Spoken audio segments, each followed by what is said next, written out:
Hello, shalom, and welcome to another 5-star edition of Props to Consider and Then Maybe Bet. I am your host. I am the paragon of virtue. Betya here for UFC on ABC4. Rozenstruik versus Almeida. With me this week, one of my friends in the community. Unfortunately, we became friends through a certain scandal that happened several months ago that we will not bring up. My friend, the Jewish Bettor. How are you, man? You're looking forward to this card. You're clearly living your best life right now, sitting outside, which is really nice. Talk to the people. Weather's beautiful. I love it. My schmeckle is shribbling. Let's get this matzah, baby. All right. I like to hear that. So we'll jump right in. What is the first prop to consider and then maybe bet that you have for us? So I know everybody's going to want me to go right with the Jewish guy, right to Nathan Levy. We're going to take him by submission, but I can't get to it. I don't know exactly what Pete Rodriguez's ground game looks like, but Levy really isn't a submission guy. He's more of a control over his opponents. He likes to go for position over submission, which is smart, but I'm liking the over 1.5 in this spot. Fight goes the distance is plus 190. That is a little risky, but we've seen Nathan Levy rocked in the past, but he's got a chin, man. That's something I will give him. My people have been through, 25 or whatever it was. It's like a bunch of people got taken out. I don't know. This is a big thing back in the day, So I think he's got the genes in him. Pete Rodriguez does hit hard, but I think Levy's the better, cleaner striker. He's smart, and if you look at his fights, his only finish, the only one that has ended in recent date was the one against on Contender Series where he got the submission in round 3. But I think Pete Rodriguez is smart enough to stay away from that. I think he's not going to be able to knock out Levy. We're going to see some grappling from Levy, some smart striking. This may be a fight of the night potential war if Pete Rodriguez brings the style he normally brings. But I'm going to go with the over 1.5 in this one. That's a bet I feel like not a lot of people are looking at this week, but I like the durability of Levy. And although Pete Rodriguez has finishes all of his fights inside the first round, is I think due more to the level of competition. Like he's fighting bums on the regional scene. And then Jack Della Maddalena, we're not going to give him a problem for that. And Mike Jackson's a cameraman, so right. That's that. I like the over 1.5 here, dude, all day. Well, I have a prop on that fight too. So I did get to the sub, but I did a little differently. FanDuel, I did. So I mean, we could both hit. I just need mine late in the round. I went Levy round 2 sub at plus 950. I'm actually my favorite thing I'm going to do on this one is I'm going to do a same game parlay with Levy getting a takedown in the first. And then just his money line. That should get it to close to plus money. But, I mean, Rodriguez has 8 minutes of cage time in his career, 8 to 9 minutes of cage time. We really don't know. There's a lot of variables. The one thing that you brought up that's important is that Levy's tough as shit. Guy's durable. I mean, Gennaro Valdez isn't like, I don't know if he's UFC level, but the dude he cracks hard. He landed some shots on Levy. He withstood it. Rafa Garcia hits hard. Like, he withstood it. So, Levy's durable, like he's really durable, and I don't know that Rodriguez has a path of decision here. I do think as this fight goes on, if Levy gets him down once, especially in the first round of this fight, he can just wear that tank out with Rodriguez. He does drop a lot of weight. Like the weigh-ins are going to be really interesting because the last time when this fight got canceled, there was some shit on the Rodriguez side that wasn't good. So let's see how he looks on the scale, but especially if he doesn't look great, then I really do like that sub prop. As soon as this thing gets, you mentioned, I mean, Levy's not a big finisher, but he's facing a guy who's so raw that's shown none of his ground game that if Levy fights a smart fight and just gets this to the mat, he could sap that tank real quick. So I'm playing the round 2 sub, but round 2 or 3? Is it round 2 or round 3? 2.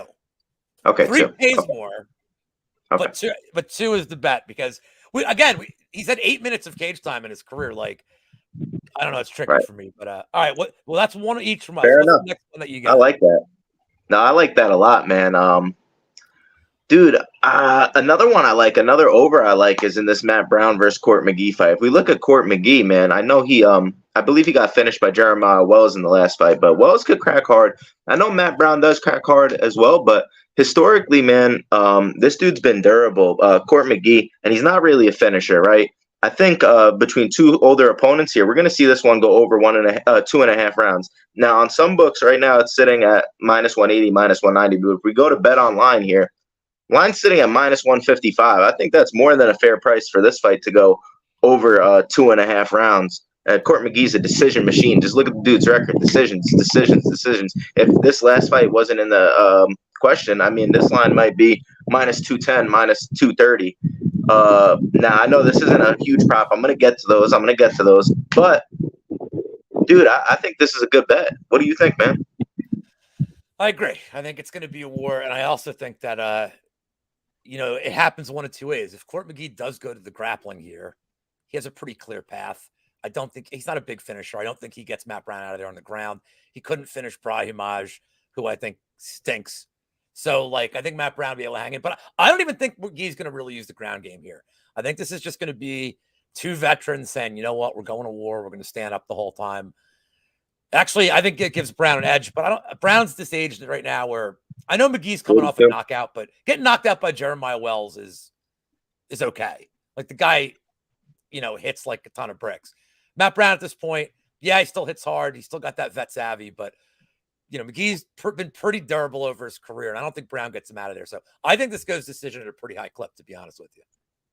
Dude, I like it, man. I mean, I know, like I said, it's not a crazy prop, but this is one I'm looking to put my money on, and I'll have something for you, I promise. But that's where I'm going with for now. All right, let me get to my next one. I'm going to play, and you could do this either as the same game parlay on DraftKings or on FanDuel at the same price. Anthony Smith, round 1, round 2 submission at plus 550. I don't know that I even really favor Anthony Smith here. Any props on the Walker side are really shitty, like any of his KO props, unless you want to play a sub prop again. But I don't in this case. All his KO props aren't there's not a lot of equity in it. I mean, Anthony Smith, he's on paper, he's the better fighter. Yes, he's taking more damage. Yes, he's older. Those are the things that make me a little worried here. And I think this line is right, 110, being about to pick him for each, I think makes sense to me. But Smith does have another path here. He has a path through the grappling. If he takes this fight to the ground, yeah, I know Walker's improving, but I mean, Smith's got a ton of submissions in his career. He's going to show Walker something he's never really seen. The only guy that Walker faced that had any kind of a close submission game to Smith would be Krylov. And I'm shocked that Krylov didn't finish him. I don't know how that fight went the distance, to be honest. But my prime play here is the under 1.5, as a bet. But I really think round 1, round 2 sub for Smith at plus 550, especially if this thing hits the second. Because even though Smith's older, we've seen he knows how to fight deep into fights, get these guys into deep water. I've never seen Walker look good past the first round of a fight. Hey, so he triangled Devin Clark too. That triangle. Well, yeah. So I don't have a lot of faith in Walker past round 1. I do think if Smith gets a couple of takedowns here, it's probably a wrap. Yeah, he can ground and pound them, but I'm going to trust his instincts to go for some kind of a choke. I don't think Walker has a really good get-up game either, so he's going to be giving that neck up. So round 1, 2 round sub for me, plus 550. The sub alone is plus 350. But if it happens in round 3, God bless him. But he get rocked and choked too. That's always a possibility. Absolutely. So I'm going to make that plan. I love the under more than anything else, but my prop for this is going to be the Smith round 1, round 2 sub at plus 550, and it is your turn. All right, man. I'm gonna go with a similar prop. This is in the Olbere versus Poteria fight. I think a lot of people thinking this is gonna be an easy win for Olbere, and I kind of have the same feelings, right? But I don't think he gets it done in round 1. I think you're gonna see some low kicks from him, some patience. Poteria rushing in, trying to maybe even mix in some of the grappling. And I see Olbere getting the knockout in round 2, actually, on Poteria, because he's going to put him out before the end of this fight. I don't care what anybody says. Even the inside the distance, the knockout's juiced to minus 210. When do you ever see a line like that? So the books are pretty much telling you what they think is going to happen here. But like I said, I don't think it's going to happen in round 2. And I don't think Poteria makes it to round 3. So I'm going a round 2 knockout. Carlos Olbere sitting at plus 350. It's 450 I think he on up. Plus 450, even better. Let's get that juice. Go to DraftKings. Poteria is going to gas after round 1. His leg's going to be chopped up, and that's when the left hook's going to come. Olberg's going to put him out. This is an easy one this week, guys. I don't know anyone's taking Poteria. I mean, I like to be out there on some of the money line picks, but this is not the one I'm looking forward to being on an island on. Carlos Olbere should get the job done. Now, I know we saw him not be able to finish Fabio Charant, which could be a little alarming, but that was after the fight where he did gas out. So I think he was playing it a little patient. He's coming off of 2 knockouts. Man, that thrill. Everybody wants to get the knockout, keep getting the knockouts. But like I said, I don't think it comes in round 1. I think he stays patient and gets it done in round 2. Yeah, and that Charant fight was kind of like an overcorrection. I mean, we just talked about Johnny Walker. Like, we saw it with him against Santos. Like, they try to overcorrect for these guys. Like, look, you're burning your cardio in 3 minutes. Like, here's a way to do it. And he came out so slow. I mean, not knocking out Charant. I think it pissed off like everybody. Everyone. I'm sure one person had like the decision prop just to do it, but yeah, I don't know. But all right, I'm gonna move on. By the way, this is my like next lowest one, and they're just getting weird now. So let's do it. I'm gonna go to the Stamen Silva de Andrade fight, and oh boy. I think this is gonna be a super, super close fight. I see a lot of people on Stamen. I think the biggest reason people like Stamen is the age of Silva de Andrade. He's getting up there. He's 38 years old, 37 years old. You don't like to see that fighting at 135, but I think this is going to be super close, and that Stamen's going to win the minutes, and Silva de Andrade is going to win the moments. He hits hard. I don't think this fight's going to really go to the ground.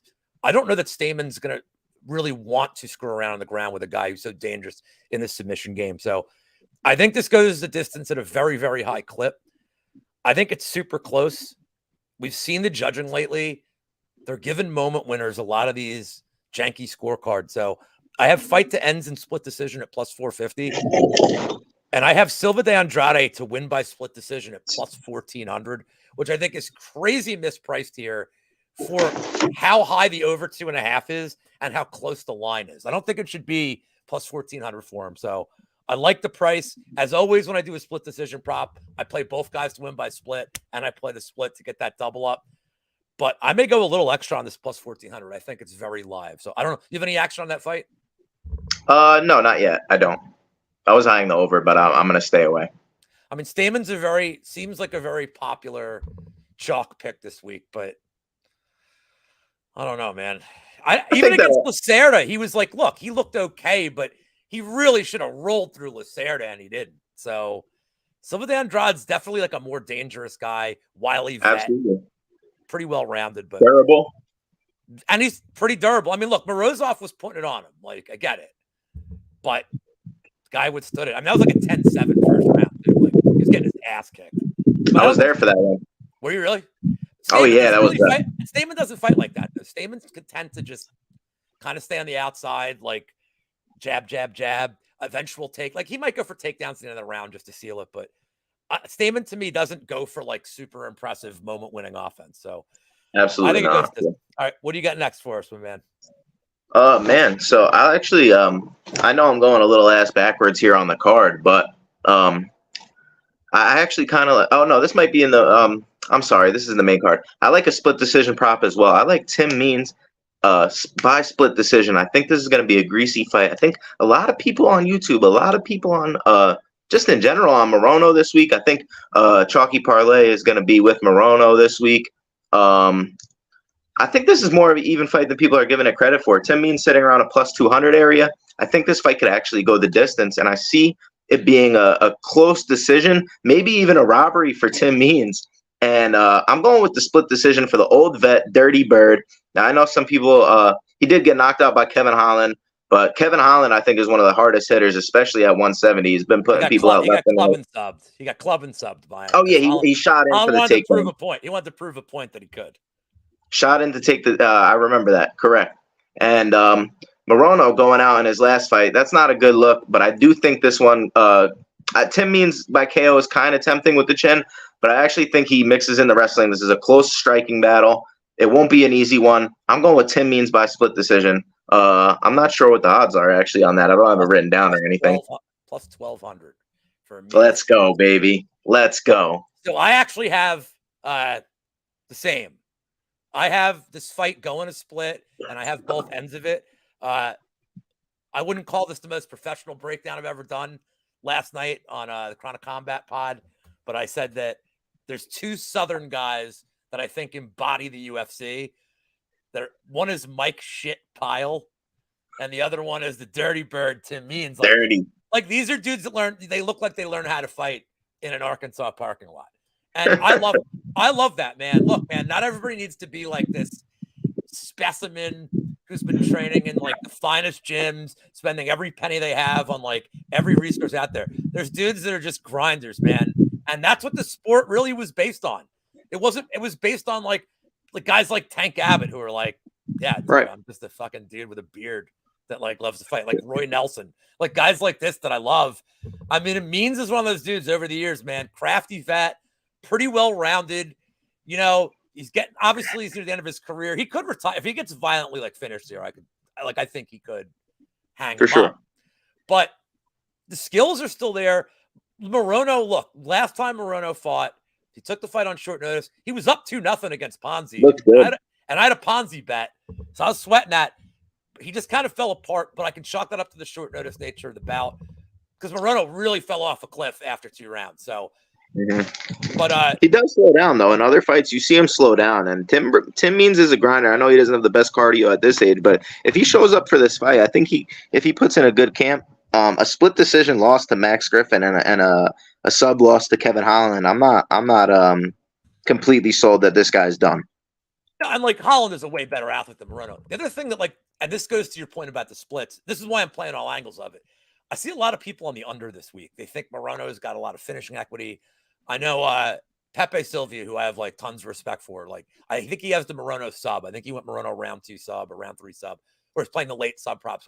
And I understand his look here, and I understand that Morono, like definitely in his career, he's got some subs in his pocket. The thing is over the last couple of fights, I think what Morono means, what we're getting here is the finished product. Like we know what they are. They're not going to be like new surprises in their game, I wouldn't think, especially on the Mean side, but really with the Morono side too. We kind of know his style at this point. He's not a big finisher. He traditionally isn't. I mean, that Semmelsberger fight, he tried. And Semmelsberger's a tough dude, but Morono didn't show that urgency to get a finish. Semmelsberger just stopped playing defense. I think that Means can hang in there. I think this fight's going to have a lot of grappling too. I think Morono is going to instigate it as it goes later. I think Means early could get this fight to the ground, try to get on top, try to get some submissions in. But I think this goes a distance at a high clip, and I'm with you. I think this number is a little wide for me.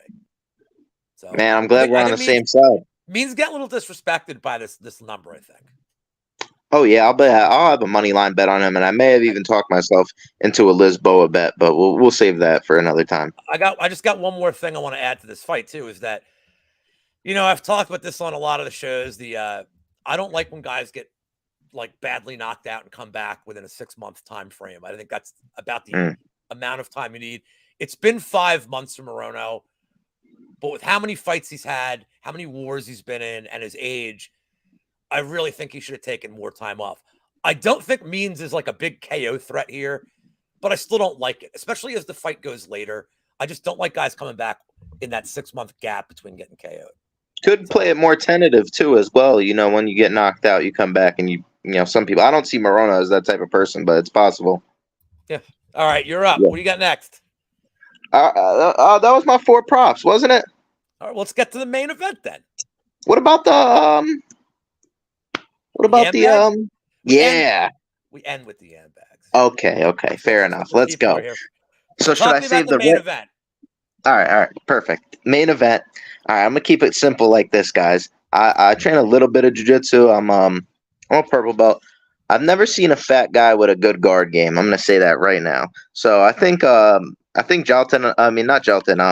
Rozenstruik is a fat guy with no guard game. I don't think he's gonna be able to get back up. Once Jalton teep kick fakes a level change, this is gonna be on the ground right away. I'm going round 1 finish for Jalton Almeida. I think he gets it done via ground and pound knockout, big statement win. And it all depends on who the referee is, actually. You know, if it's because he may turn his back, but I really see a ground and pound knockout here. And then that also gives you the knockout on the feet. We did see, I know Jalton Almeida isn't no big finisher, but anybody could be put out, right? I'm going with the KO finish in round 1. I think he gets the job done. I think he puts him on the mat. If you want to play it safe, just go round 1 finish Jalton Almeida. It's going to be easy money. Easy money. Yeah, so I'm on the Almeida side in general. A lot of these lines are totally unbettable. I'm like, you're never taking a money line here. These unders are juiced. Like, I think you almost have to play a sub or a KO method to get any value. I'm going to give you a different look. And it's not that I really believe in the Rozenstruik side here, but what's his win condition? Like, I don't want to – it's weird that I have to compare this to a fight that's so much higher level, but this is very similar to Pavlovich and Blades, where if one guy gets taken down once, he's not getting up. And that's probably it. And if he avoids takedowns every moment it's on the feet, I tend to favor Rozenstruik here. I know he's not a high volume guy, but he certainly he's got a scary reputation and he still has scary power when he lets his hands go. So if you're going to bet Rozenstruik, for anybody that's watching this that just wants to take a shot on Rozenstruik to win in the first 2.5 minutes, the under 0.5 is plus 2,200. To be honest, I feel like that's kind of his win condition here. Because you know what? Almeida could finish him early too. He has that much time. Well, this is specifically Rozenstruik and the oh my god round is plus 2,200. Because as soon as he gets taken down, it's probably over. Like, I'm with you. Either he's going to get submitted or he's going to get ground and pound. Whatever Almeida wants to do to him. I mean, it's like a prison love story. You know what I mean? He just take his back and abuse him. But if Rozenstruik's standing and he can bonk him in like the first minute or two before a takedown happens, I mean, it's not going to happen. But I hear you. But I'm saying is, if you're going to bet him, don't bet him at like plus 400. You may as well take the stab at plus 2,200. And even if you like all these Almeida props, like if you want to take Almeida, like my buddy had Almeida, fellow Jewish guy, Aaron the dog, was on the program for Almeida's last fight, and he took him round 2 at like plus 950 or some shit. And I'm like, why would you bet round 2? And he's like, well, like you always say, Lou, it pays more. And I'm like, all right. It pays more. So it got out of the first round, and I was like, holy shit, he's going to win this bet. Because Shamil was done at that point. Like, you could tell he was just wanted to get out of there. But, yeah, I mean, at very least, it covers like kind of all your bases if you want to take that stab. But obviously, I favor Almeida here to get it done. You know, that's the obvious one. I mean, the only thing I hate is, man, these subs and these KOs are so close. It's kind of like Almeida by however he wants, and I'm with you. You may does Rozenstruik turn his back, or does he stay, covered up? That's really your question. Does he, I'm not even worried about his get-up game because he's not getting up. No, I know. I'm just saying, does he turn over and turtle and give him his neck, or does he cover up and say, "Hey, I'm mercy"? It's a double-edged sword, realistically. Well, that's the problem with him. But the one thing I'll say is, because I know he subbed the Pleasure Man, but when he did face Shamil was getting to the point where as soon as he started just turtling, Almeida wasn't even going for a neck. He was just he wanted that KO. He just spent most of that fight like just like getting in a mount and just pounding him. Statement win. So I mean, like you see these guys a lot that they fall in love with the KO power, and maybe Almeida's getting to that point now where he's like, look, I know I can sub people.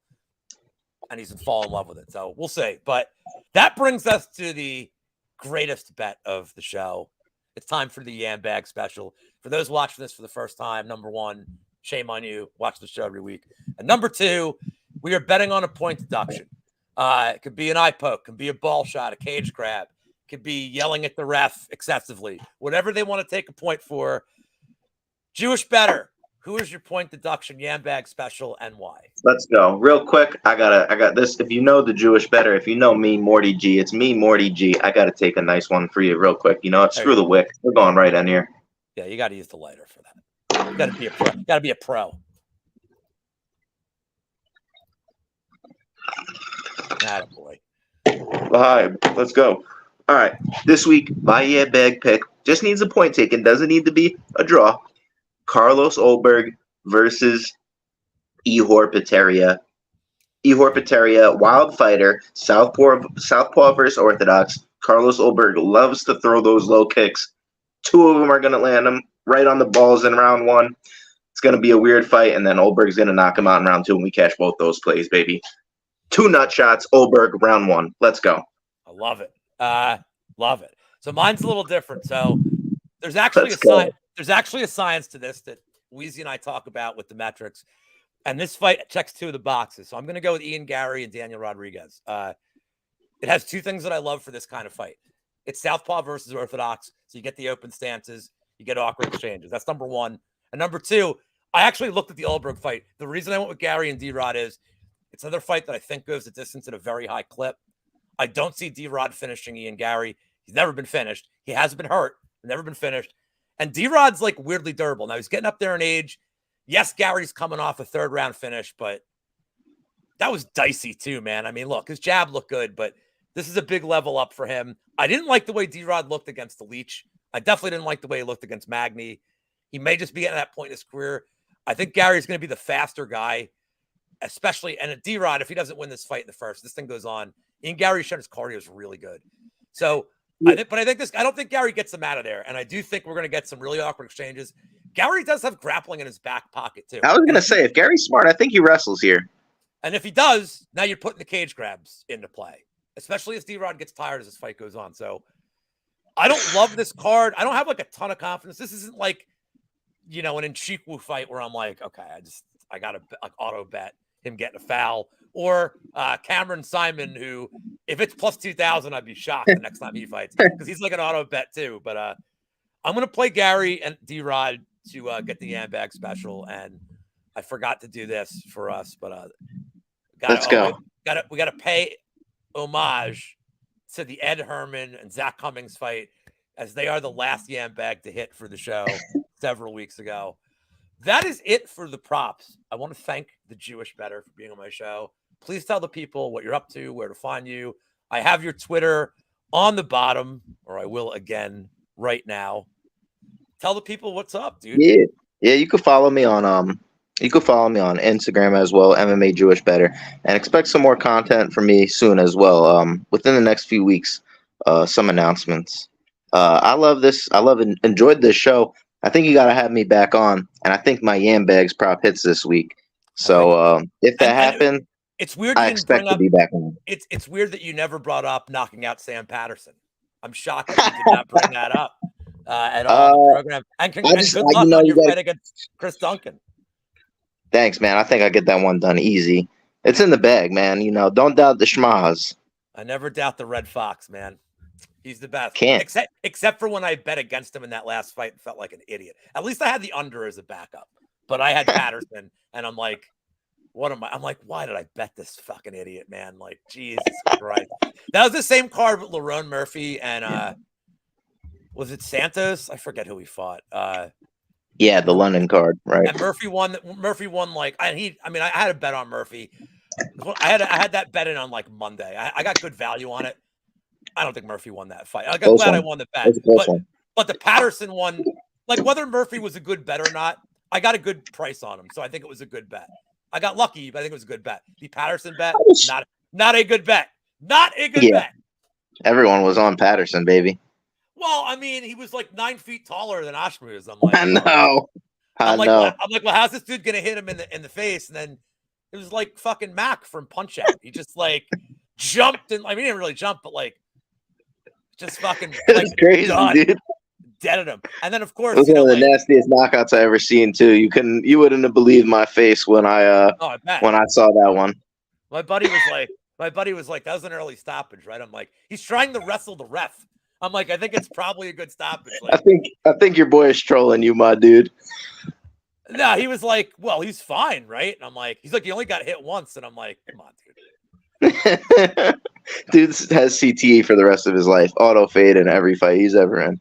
So go follow MMA Jay Bettor on Twitter. He's definitely a fun follow. He said he's bringing the blue gelt today. He brought the blue gelt. And we will see you next week when I will be piloting the show alone, because I looked at that card and I cannot in good conscience ask another human being to do it. Then we're back for the pay-per-view. And then in about a month, the format's going to change a little bit. I'll announce that when it comes up. But thank you guys for watching.